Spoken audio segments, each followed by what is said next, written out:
Oke.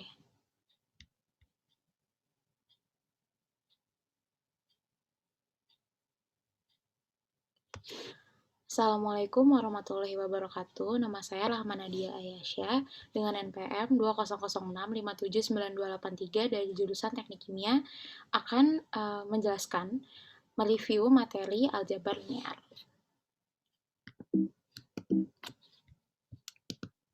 Oke, jadi untuk memulai kita harus tahu dulu apa itu sistem persamaan linear. Jadi, sistem persamaan linear adalah sebuah persamaan yang variabelnya harus berpangkat 1 atau tidak boleh berpangkat selain 1, misalnya 2 atau 3 atau seterusnya. Karena sesuai namanya linear atau disebut dengan garis lurus, maka pangkatnya harus 1. Karena jika digambarkan dalam bentuk grafik, maka persamaan yang memiliki variabel pangkat 1 akan menghasilkan garis lurus. Sementara persamaan yang variabelnya berpangkat 2, berpangkat 3, dan seterusnya itu tidak akan menghasilkan garis lurus. Maka diharuskan untuk persamaan linear variabelnya berpangkat 1. Di sini saya berikan contoh sistem persamaan linear dan yang bukan merupakan sistem persamaan linear. Jadi, pertama, untuk sistem persamaan linear, bisa dilihat di sini semua variabelnya berpangkat 1, sementara pada yang bukan sistem persamaan linear di sini terdapat trigonometri. Jadi, selain dia tidak boleh berpangkat selain 1, dia juga tidak boleh memiliki trigonometri ataupun bentuk akar, pokoknya harus berpangkat 1 dan bukan selain itu. Kemudian penyelesaiannya itu harus berupa bilangan real, yaitu X1 sama dengan sekian, X2 sama dengan sekian, dan seterusnya. Di sini saya berikan contoh, dua persamaan ini, yang setelah melalui perhitungan maka akan mendapatkan X1 bernilai 1, X2 bernilai 2, dan X3-nya bernilai minus 1.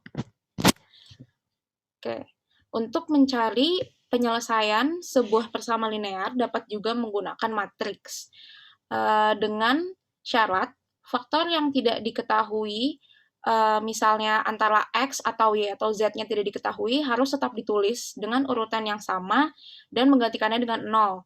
Kemudian letak konstanta ini harus diletakkan di paling kanan matriks. Jadi dari persamaan berikut bisa diubah menjadi bentuk matriks dengan meletakkan dengan posisi yang sama. Kemudian untuk perhitungannya menggunakan operasi baris elementer atau OBE.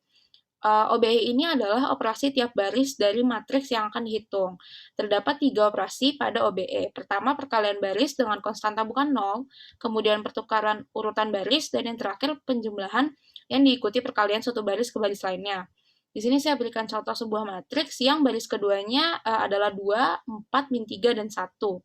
Jika saya menjumlahkan baris kedua ini dengan minus 2 kali baris pertama, maka akan menghasilkan baris keduanya menjadi 0, 2, min 7, dan min 17. Oke, selanjutnya kita masuk ke eliminasi Gauss. Jadi eliminasi Gauss itu juga sebuah metode untuk menyelesaikan persamaan linear menggunakan OBE yang kemudian nantinya akan menghasilkan bentuk eselon baris atau eselon baris reduksi. Eliminasi Gauss tersendiri itu dibagi menjadi 2, yaitu eliminasi Gauss dan eliminasi Gauss-Jordan. Di sini saya sertakan perbedaannya. Untuk eliminasi Gauss, dia diubah menjadi bentuk eselon baris, sementara eliminasi Gauss-Jordan menjadi eselon baris reduksi. Kemudian untuk eliminasi Gauss, dia tidak memiliki persyaratan apapun dan terdapat segitiga bawah bernilai 0 yang kemudian diikuti dengan 1. Sementara pada eliminasi Gauss-Jordan, dia memiliki saut utama atau leading one, yang dimana leading one baris yang lebih bawah harus berada di sebelah kanan leading one baris di atasnya.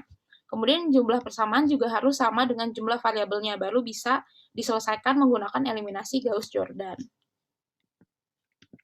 Berikut adalah contoh gambaran dari eselon baris dan eselon baris reduksi. Dapat dilihat di sini pada eselon baris terdapat segitiga bawah yang berkomponenkan 0 diikuti dengan 1, sementara pada eselon baris reduksi di sini ada matriks identitas, kemudian baris paling bawah harus berisikan 0. Jadi komponen baris paling bawah harus berisikan 0. Di sini, oke, saya berikan contoh soal sebuah persamaan yang harus diselesaikan menggunakan eliminasi Gauss. Jadi pertama yang harus kita lakukan adalah mengubah bentuk persamaan ini menjadi bentuk matriks. Kemudian didapatkan matriks berikut, kemudian per barisnya dibagi dengan 4 untuk baris pertama, dibagi 3 untuk baris kedua, dan dibagi -2 untuk baris ketiga, yang akan menghasilkan 1 pada kolom 1. Kemudian, setelah mendapatkan bentuk matriks berikut, maka baris kedua saya jumlahkan ke baris pertama, dan baris ketiga juga dijumlahkan ke baris pertama, sehingga menghasilkan hasil berikut. Berikut adalah cara menyelesaikannya jika menggunakan eliminasi Gauss. Oke, jadi ini adalah yang menggunakan eliminasi Gauss-Jordan. Jadi sama, untuk persamaannya diubah dulu menjadi bentuk matriks. Di sini dia tidak memiliki komponen A untuk baris pertama, maka harus tetap dituliskan dengan menggantikan jadi angka 0. Kemudian setelah diubah menjadi bentuk matriks, untuk baris kedua kita tukar dengan baris pertama, sehingga nanti di baris pertama ada angka 3 yang bisa digunakan untuk mencari leading one. Jadi dari baris pertama, yaitu 3, 6, min 3, min 2, kita bagi dengan 3, sehingga menghasilkan 1, 2, min 1, dan minus 2 per 3. Di sini sudah didapatkan leading one-nya ya. Kemudian baris ketiga, langsung kita kalikan 6 kali baris pertama, kemudian dijumlahkan ke baris ketiga untuk menghasilkan angka 0 di sini. Harus mendapatkan 0, karena kebetulan di baris kedua kita sudah dapat 0, sehingga langsung dioperasikan ke baris ketiga. Kemudian setelah baris ketiganya pun sudah mendapatkan 0, maka harus mendapatkan leading one di baris kedua. Maka baris kedua ini kita kalikan dengan minus setengah, sehingga mendapatkan angka 1 di sini. Kemudian kita kalikan 6 kali baris kedua, kemudian dijumlahkan ke baris ketiga, sehingga kita mendapatkan angka 0 di bawah angka 1. Nah, di sini bisa dilihat dari eliminasi Gauss-Jordan, seperti yang saya bilang sebelumnya, baris paling bawah itu harus berkomponenkan 0. Sementara di sini baris paling bawah memiliki angka 6, sehingga ini disebut tidak konsisten, karena baris paling bawahnya tidak mengandung angka 0 secara keseluruhan. Selanjutnya kita masuk ke matriks dan operasinya. Jadi matriks itu adalah kumpulan angka berbentuk persegi panjang yang dituliskan dalam bentuk baris kali kolom. Baris itu direpresentasikan dengan M dan kolom itu dengan N. Jadi baris kali kolom menjadi M dikali N. Contoh di sini, misalnya matriks 3 kali 4, itu berarti dia memiliki 3 baris dan 4 kolom. Ini di sini saya berikan juga contohnya. Ini di sini dia adalah matriks 3 kali 4 yang bisa juga direpresentasikan dengan seperti ini, yaitu A11, A12, A13, dan seterusnya. Itu menunjukkan posisi dari komponen matriks-matriks ini. Jadi misalnya A11 itu berarti dia adalah komponen atau elemen baris ke-1 pada kolom 1, kemudian misalnya di sini adalah A24, A24 itu adalah baris kedua kolom keempat, dan A32 adalah baris ketiga kolom 2, dan seterusnya. Kita masuk ke operasi matriks. Pertama ada penjumlahan dan pengurangan matriks. Untuk penjumlahan pengurangan itu harus dilakukan pada dua matriks atau lebih yang berukuran sama dan dioperasikan sesuai elemennya. Jadi letak elemen yang bersamaan itu baru bisa dijumlah atau dikurang. Jadi semisal di sini saya punya matriks A dan matriks B. Jika ingin melakukan operasi penjumlahan ataupun pengurangan, maka harus dilakukan dengan posisi yang sama. Jadi di sini angka 2 pada matriks A dan 1 pada matriks B sama-sama menempati posisi A11. Maka bisa dijumlah 2 ditambah 1, kemudian dilakukan hal yang sama kepada 3 dan 2, 1 dan minus 2, dan minus 2 dan 6.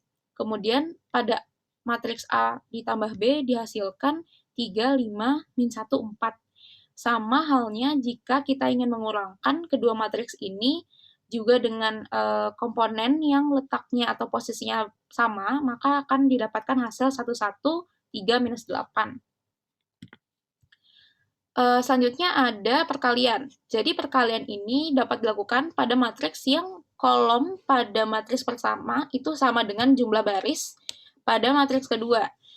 Misalnya di sini matriks A itu memiliki 3 baris dan 2 kolom, berarti 3 kali 2. Dan di sini matriks B itu punya 2 kali 2. Jadi jumlah kolom pada matriks pertama itu sama dengan jumlah baris pada matriks kedua, yaitu 2. Kemudian hasilnya berarti adalah 3 kali 2. Di sini menggunakan perhitungan perkalian matriks dengan cara 2 kali 3 ditambah 3 dikali minus 1, sehingga hasilnya 3. Dan seterusnya sampai menemukan hasil A kali B adalah sebagai berikut.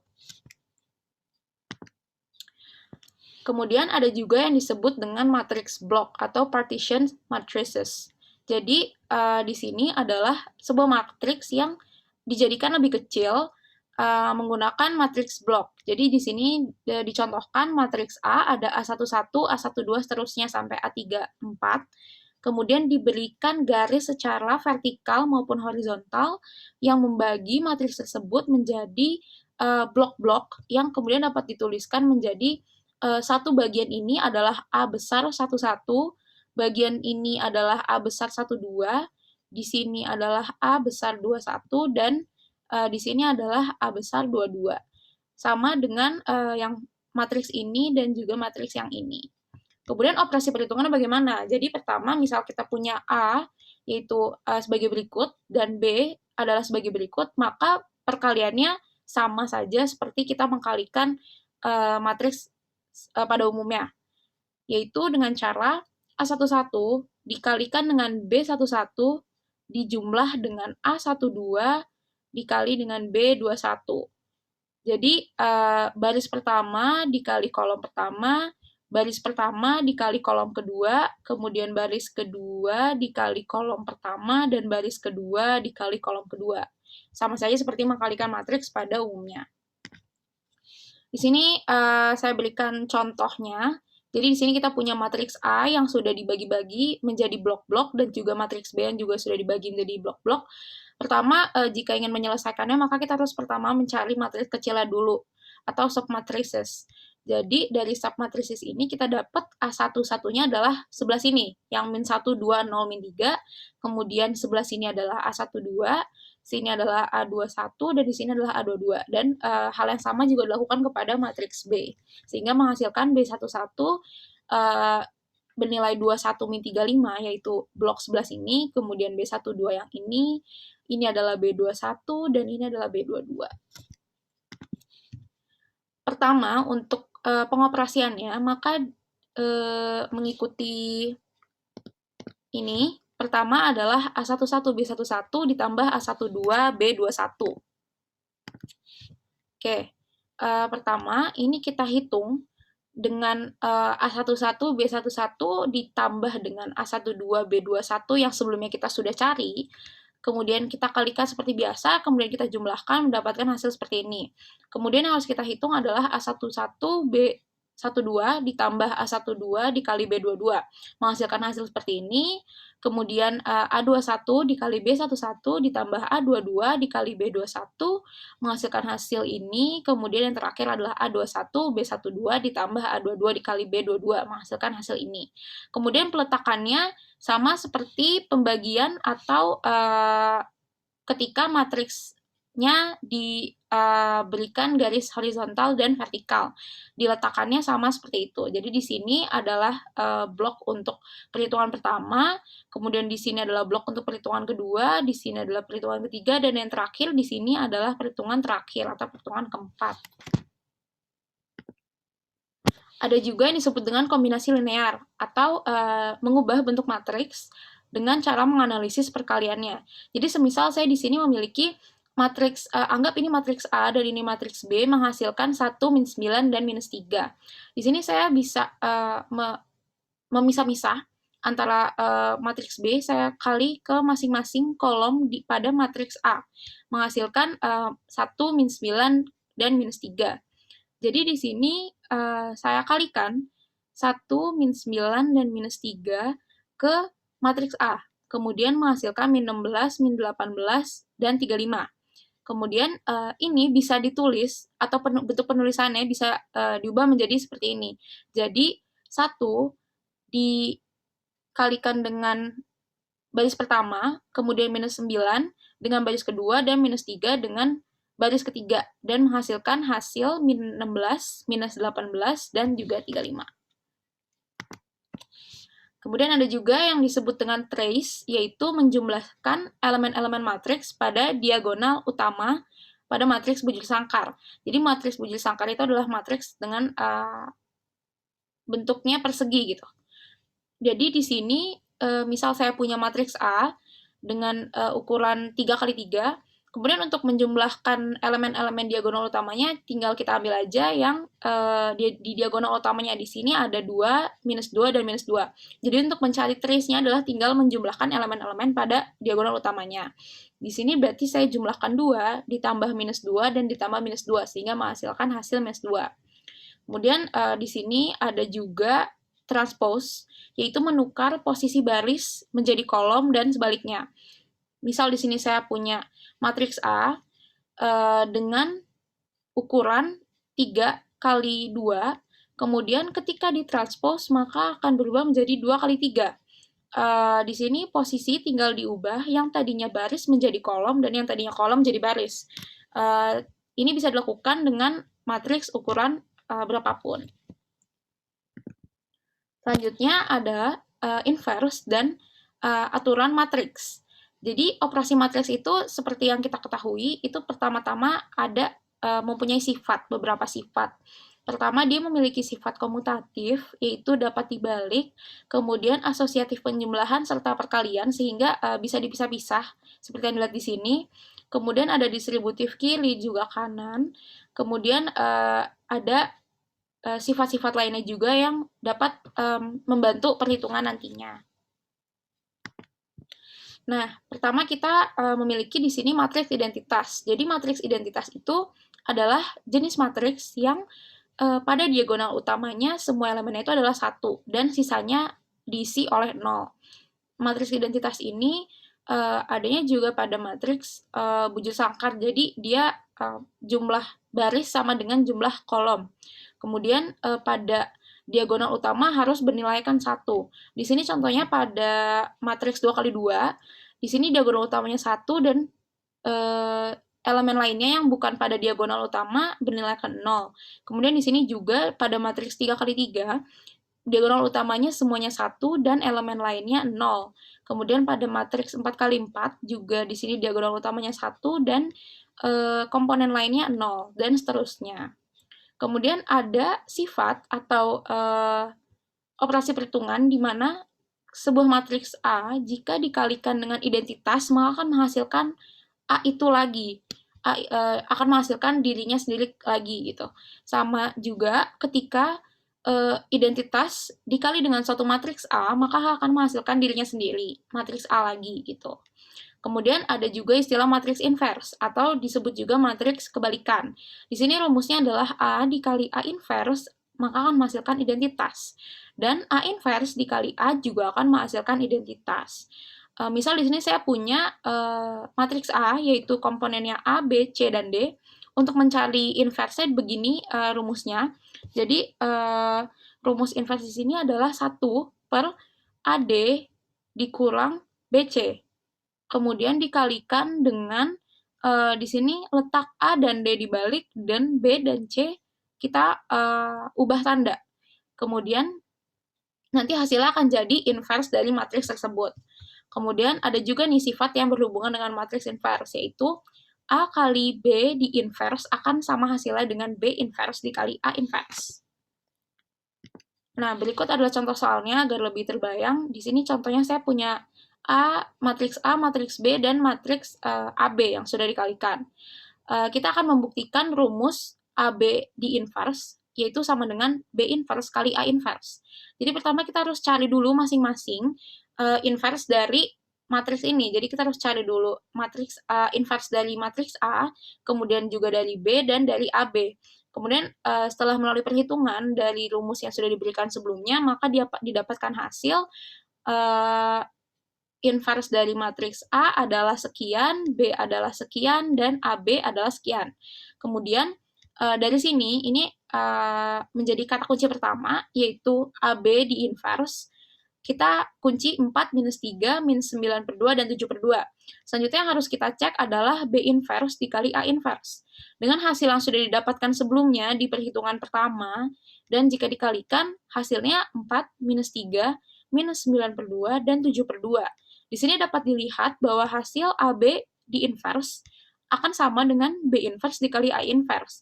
Di sini dapat dilihat hasilnya sama, sehingga sifat ini terbukti benar bahwa AB di inverse sama dengan B inverse dikali A inverse. Oke, di sini juga ada soal lain. Di sini diberikan matriks B dan matriks A, dan disuruh buktikan bahwa matriks B ini adalah inverse dari matriks A. Jadi pertama, kita harus mengetahui dulu bahwa salah satu sifatnya adalah jika A dikali B sama dengan B kali A dan menghasilkan identitas, maka dikatakan invertible atau memiliki inverse. Jadi di sini kita langsung hitung aja, misal A dikali B, kita masukkan, kemudian hasilnya nanti akan menghasilkan 1, 0, 0, 1 atau identitas. Sementara di matriks perkalian B dikali A juga akan menghasilkan 1, 0, 0, 1 atau identitas, yang berarti AB sama dengan BA sama dengan identitas I, yang menandakan berarti ini terbukti benar bahwa B adalah inverse dari matriks A, dan dan mereka memiliki inverse atau bersifat invertible. Kemudian di sini ada pangkat matriks dengan sifat-sifatnya. Ada 8 sifat. Di sini kita dapat lihat jika suatu matriks dipangkatkan 0, maka hasilnya akan berupa identitas. Kemudian jika A pangkat N itu akan sama dengan A dikali A, seterusnya dengan pangkat N itu harus lebih besar nilainya dari 0. Kemudian ada juga A pangkat R dikali A pangkat S, maka sama dengan A dipangkatkan R ditambah S, dan begitu seterusnya. Kemudian di sini ada juga sifat matriks transpose dan matriks inverse transpose. Jadi pada matriks transpose, jika suatu transpose dari matriks ditransposkan lagi, maka dia akan menghasilkan dirinya yang awal, yang sebelum ditranspose. Kemudian di sini juga jika ada dua matriks yaitu A dan B, mereka ditranspose, maka akan sama dengan A transpose ditambah B transpose dan A transpose dikurang B transpose. Kemudian jika suatu matriks dikalikan dengan suatu skalar ditranspose, maka hasilnya akan sama dengan suatu skalar dikalikan dengan A transpose. Dan di sini juga berlaku jika matriks A dikali matriks B hasilnya ditranspose, maka sama dengan B transpose dikali A transpose. Oke, di sini juga ada sifat matriks inverse transpose, di mana jika A transpose di inverse, maka hasilnya akan sama aja dengan jika A diinverskan, kemudian ditranspose. Kemudian di sini ada juga jika A transpose dikali dengan A inverse yang ditranspose, maka hasilnya akan sama saja dengan A dikali A inverse yang ditranspose dan menghasilkan identitas. Oke, selanjutnya di sini ada matriks elementer dan caranya untuk menemukan A inverse. Pertama, matriks elementer itu adalah matriks bujur sangkar, yang berarti dia bentuknya persegi gitu. Nah, kemudian dengan menerapkan OBE atau operasi baris elementer, maka akan didapatkan matriks identitas. Di sini saya berikan sifatnya. Jadi, sifatnya itu jika matriks elementer dapat dibalik, maka inverse-nya itu juga merupakan elementer. Kemudian, ini ada sifat jika E dikali E0, maka akan menghasilkan identitas. Kemudian, jika E0 dikali E juga akan menghasilkan identitas. Nah, selanjutnya ada cara untuk mencari matriks inverse, yaitu menggunakan metode pencerminan. Jadi metode pencerminan ini adalah menggunakan matriks identitas yang kemudian akan dilakukan OBE atau operasi baris elementer. Nah, nanti dari sini kita akan mendapatkan matriks inverse. Di sini ada gambarannya jika kita melakukan metode pencerminan untuk menemukan inverse. Oke, di sini contohnya, saya berikan contoh sebuah matriks A, 266, 276, dan 277, kita disuruh temukan inverse-nya. Jadi pertama, kita tuliskan matriks A disejajarkan atau disebelahkan dengan matriks identitas, yaitu 100, 010, dan 001. Kemudian kita lakukan operasi baris elementer pada matriks ini. Jadi, pada baris pertama, kita kalikan setengah untuk mendapatkan leading one. Nah, perlu diperhatikan ketika melakukan metode pencerminan, maka yang dioperasikan bukan hanya matriksnya saja, matriks elementernya saja, namun juga dilakukan pada matriks identitasnya. Jadi, matriks identitasnya juga ikut dioperasikan. Kemudian, pada baris kedua, kita kurangkan dengan baris pertama, dan baris ketiga juga kita kurangkan ke baris pertama, sehingga nanti didapatkan hasil baris pertama yang sudah dibagi 2 akan menemukan leading one, dan di baris kedua dan ketiga sudah mendapatkan 0 di bawahnya. Kemudian setelah dikurangkan juga akan menemukan angka 1 dan 1. Nah, selanjutnya pada baris pertama ini angka 3 harus kita jadikan 0, maka caranya adalah dengan mengkalikan minus 3 ke baris 3, kemudian dijumlahkan ke baris pertama, sehingga nanti akan menghasilkan 0 pada baris pertama, dan pada baris ketiga di bawah angka 1 ini harus 0 bentuknya. Jadi, kita kurangkan baris ketiga dengan baris kedua, sehingga nanti 1 kurang 1 akan menghasilkan 0. Sama juga dengan matriks identitasnya, setelah melewati operasi baris elementer, maka akan mendapatkan 7/2, 0, minus 3, minus 1, 1, 0, dan 0, min 1, 1. Ini adalah hasil inverse-nya. Jadi, berikut adalah hasil A inverse dari matriks A menggunakan metode pencerminan. Oke, kemudian di sini juga ada matriks diagonal, matriks segitiga, dan juga matriks simetrik. Jadi, matriks diagonal itu adalah sebuah matriks yang keseluruhan elemennya selain diagonal utama bernilai 0. Jadi, matriks identitas itu juga termasuk matriks diagonal. Namun, khusus untuk matriks identitas, diagonalnya bernilai 1. Sementara pada matriks diagonal, diagonalnya tidak harus 1, yang penting selain diagonal utama bernilai 0. Kemudian ada juga matriks segitiga yang memiliki segitiga atas dan segitiga bawah. Dan yang terakhir matriks simetrik, yaitu suatu matriks yang jika ditranspos maka akan menghasilkan dirinya sendiri atau bernilai sama dengan matriks awalnya. Berikut adalah contoh matriks diagonal seperti yang sudah saya ucapkan sebelumnya. Untuk diagonal utama tidak harus semuanya bernilai 1, tetapi komponen lain atau elemen lain selain diagonal utama harus bernilai 0. Di sini saya beri contoh pada matriks 3x3 dan 2x2. Di sini juga pada matriks 2x2, diagonal utamanya ada 2 dan minus 3, dan komponen selain diagonal utama bernilaikan 0. Selanjutnya ada matriks segitiga. Matriks segitiga tadi terdiri atas matriks segitiga atas dan matriks segitiga bawah. Jadi, untuk matriks segitiga atas, di sini selain segitiga atas, dia akan berkomponenkan 0. Sementara untuk matriks segitiga bawah, selain di segitiga bawahnya akan berkomponenkan 0. Jadi, seperti ini gambarannya. Nah, matriks segitiga itu memiliki sifat, yaitu transpos matriks segitiga atas adalah segitiga bawah, dan juga sebaliknya. Jadi, matriks transpos matriks segitiga bawah adalah segitiga atas. Kemudian, hasil kali matriks-matriks pada segitiga bawah adalah segitiga bawah. Dan juga hasil kali matriks-matriks segitiga atas adalah segitiga atas. Kemudian,